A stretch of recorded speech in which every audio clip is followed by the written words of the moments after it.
Back to my channel. तर कसे आहात तुम्ही सगळे? आय होप की तुम्ही सगळे मस्त मजेत आणि हेल्दी असाल.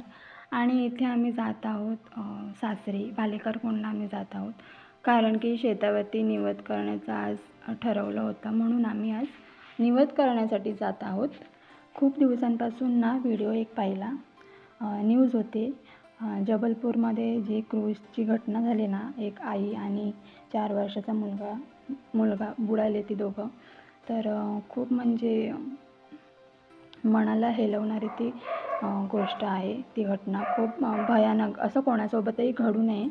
आणि आधी ना भीती नव्हती वाटायची की आपल्यासोबत अशी घटना घडली किंवा काही झालं आपल्याला तर काय होईल, कसलीच भीती वाटत नव्हती. पण आता आई झाल्यापासून ना अगदी आजारी जरी पडली ना तरी भीती वाटते की हर्षला, मुलाला कोण सांभाळणार आपल्या.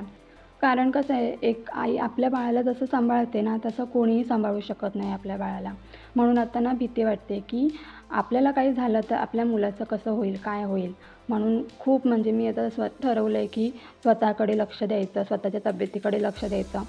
ह्याचं मन दुखेल, त्याचं मन दुखेल, ह्याची मनं जपा, ह्याला राग येईल, काही कसलाच विचार करायचा नाही. फक्त आपल्या बाळाचा विचार करायचा, एवढंच मी ठरवलेलं आहे आता. आणि कारण कसं आहे ना, काहीच सांगता येत नाही की कधी काय होईल ते. म्हणून शक्य तेवढं बाळाचा विचार करायचा, शक्य तेवढं जगून घ्यायचं, एवढंच मी आता. खूप म्हणजे काही घटना घडत आहेत ना, खूप वाईट घटना बरेच महिने झाले ऐकायला मिळते. आणि त्यातली हीच एक भयानक घटना. खूप म्हणजे अक्षरशः डोळ्यातून पाणी येत होतं, अंग असं थरथरत होतं ही घटना बघताना, व्हिडिओ पाहताना.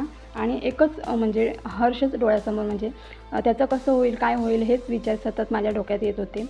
ही एक गोष्ट तुमच्यासोबत शेअर करायची होती. देव करो असा दिवस कोणाच्याही नशिबात येऊ नये, कोणत्याच आईच्या आणि कोणत्याच मुलाच्या नशिबात येऊ नये, हीच देवाकडे प्रार्थना करते. तर आम्ही इथे पोचलो आहोत.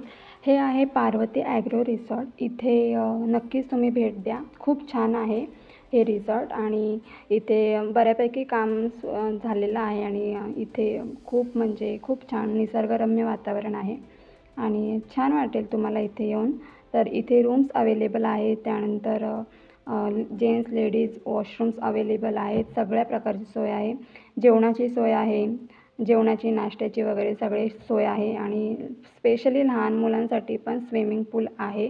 आणि एक छोटंसं गार्डनसुद्धा आहे. तिथे मुलं खेळू शकता आणि खूप छान वाटेल तुम्हाला. सो नक्की तिथे भेट द्या तुम्ही. आणि पुढेच शेत आहे.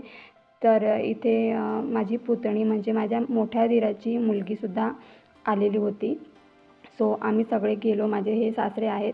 आणि त्यानंतर हर्षचे पप्पा आहे ना, झाडांची एक म्हणजे पानं लागतात, सो ते आणायला गेले होते.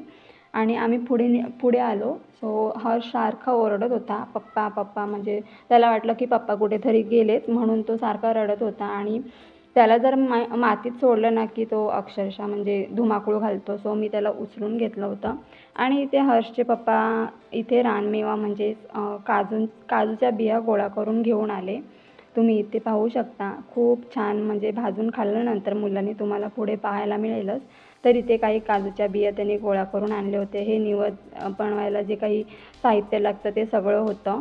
आणि चूल पण तयार होती. पण नंतर ठरवलं की दुसरीकडे करायचं, म्हणजे पुढे जरा, कारण की इथे ऊन भरपूर होतं. सो आम्ही इथे ऊन होतं म्हणून आम्ही दुसऱ्या शेतात गेलो. जे काही सामान होतं ना निवद करण्यासाठी आणि चूल बनवण्यासाठी ज्या काही विटा होत्या ना, त्या मिस्टरांनी आणि सासऱ्यांनी तिथे नेल्या. आणि इथे माझ्या सासूबाई आहेत ना, आई आमच्या, तर त्या झाडांना पाणी घालत होत्या. तेच हर्षला मी दाखवायला नेलं. आणि इथे त्यानंतर पुतणीने माझ्या ताबा घेतला पाणी घालायचा. झाडांना पाणी घालायला तिला आवडतं म्हणून ती पाणी घालत होती नंतर. आणि हे तिला पाहून हर्षला पण उत्साह आला पाणी घालायचा, म्हणून तो सुद्धा उतरला पाणी घालाय. आणि एवढी घाण अवस्था करून ठेवलेली ना, इतका भिजलेला आणि इतकं ते माती वगैरे लावून घेतलेली ना कपड्यांना. मी काही शूट केलं नाही, कारण की शूट करू का हर्षला बघू, त्यात तो पप्पा पप्पा करत होता, म्हणून म्हटलं जाऊ दे, शूट राहू दे बाजूला.